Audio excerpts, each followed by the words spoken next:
Welcome or welcome back to my channel. My name is Catherine and I talk about all things books and other things on this channel. So a bit of a life update. I have moved. Moved about like a week ago. I was on a trip in the mountains a week before that, and then I moved last week. So where I'm living right now is just kind of temporary before a major move I have planned at the end of the year. But yeah, things have been very busy, and I just thought I'd give you guys a brief update on what I've read, what I'm reading, and what I want to read over the next little bit. So on my trip to the mountains, I finished reading The Jasad Air by Sarah Hashem. This was good. I feel like the enemies to lovers trope has been kind of watered down to, oh, they have banter and they annoy each other sometimes. Oh, enemies to lovers. This was enemies to lovers to me. They had like reasons, and they had like preconceived systemic reasons to hate each other, and they did hate each other. And then they became lovers. This is probably one of the most enjoyable books I've read in a while. It was really good, and I know the sequel's coming out in about a month and a half, so I'm really excited. But yeah, I finished The Jasad Air, and then I also read The Ninth Forsvar by Oliver Diamond. So this was actually a gift from my dad for my graduation, and one of his coworkers actually wrote it. I'm hoping the first book of many, because I did really enjoy this. If you like Game of Thrones or if you like The Witcher, like this will definitely be up your alley. It's got, you know, the idea of like this mysterious population or these monsters that we need to watch out for, like that are beyond the scope of the known world, and you know, this oncoming tension of war and the knowledge that things are gonna change irrevocably for everybody. It is really good. I did really like it. I know he's working on the second one just because I asked, so I'm very excited. I really like this. If you want to support indie authors and support small fantasy authors, definitely check out this book. It's available on Amazon or on his website. Yeah, I love this. I also read a couple books on Kindle, or I read Lost Boy by Christina Henry on Kindle. She's been kind of on my radar for several years, and I just haven't read anything by her yet. So I saw it was available, I borrowed it, and I really liked it. So I read Lost Boy, which is the kind of Peter Pan retelling from Captain Hook's perspective, starting from Captain Hook as a child, and I really liked that. I thought it was really interesting. It was a rather short book, like I read it in a few hours, but I really liked it, and I'm looking forward to reading more from that author. At the moment on Kindle, I'm reading The Atlas 6 by Olivia Blake. Now, I read one of Olivia Blake's books in the past, One for My Enemy, and I picked it up because it was like a Slavic witch kind of inspired fantasy, and I didn't like it at all. But I'm a sucker for second chances, and so I've been wanting to read The Atlas 6 for a while, and my hold finally came in from the library, so I was like, okay, I'll borrow it, I'll check it out. I've read Mount Part 4, which is about 50% of the way through, and I feel like I've been reading this forever. Like, okay, I've read 50% of it. What exactly have I read? What have I read so far? To me, it's kind of reading as like obnoxious blabbering. I hate to say it. I'm sorry, and I hate to say it. What am I reading though? Yeah, so far I don't really like the characters. I don't really see where the plot is going or like what's supposed to be interesting about it. I feel like I've just been reading and reading and reading forever. Like, this ebook is only, what, like 400 pages, and it's supposed to take 16 hours to read? What? So I'll give it a bit more of a chance, just because I'm like that, but so far I'm not really liking it, which is a shame because I don't want this to be the second book by Olivia Blake that I like, because she has a lot of works and a lot of acclaimed works, and I would like to read them, but if I'm not liking them. For books that I want to read coming up, so as I've said already, I've moved, and I like subconsciously don't deal with change very well, and so I've been kind of like off kilter. I've been very uncomfortable. I've been unwell. I'm trying to be as cozy and as comfy as I can and trying to find like some steady comfort in while I try to adjust to my new environment. Cozy maxing, as you will. Coming up, my mom bought this and didn't love it, but it's a cozy fantasy, The Spell Shop by Sarah Beth Durst. I would really like to give this a try. She said she didn't like it, but a lot of my friends who've read it said they did enjoy it, and it's got these beautiful purple sprayed edges, gorgeous cover, so I might pick this up for the cozy vibes.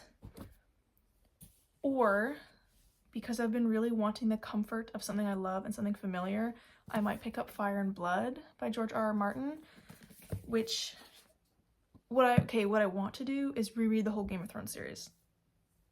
We're not going to do that because I have a TBR that I need to get to before I move. So it's this or nothing. So I might read Fire and Blood just to kind of get back into the world of Game of Thrones that I love so much. I'm rewatching the show right now for like no reason, just because I like it and it's comforting. Yeah, I might read those next.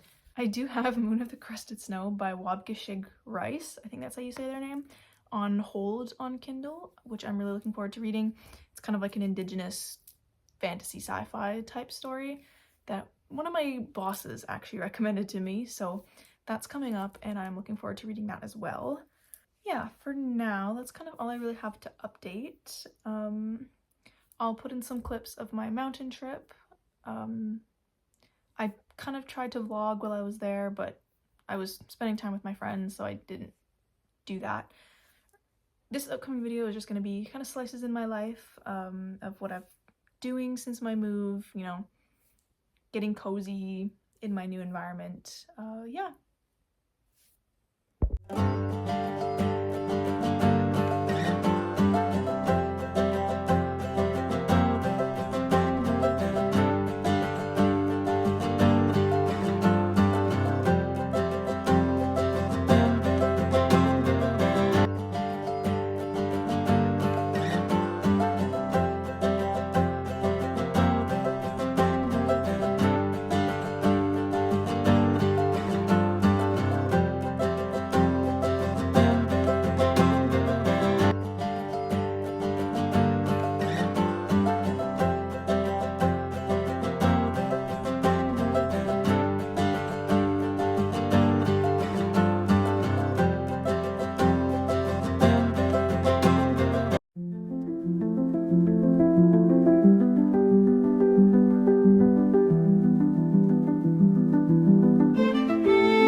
So, reading update from my kitchen.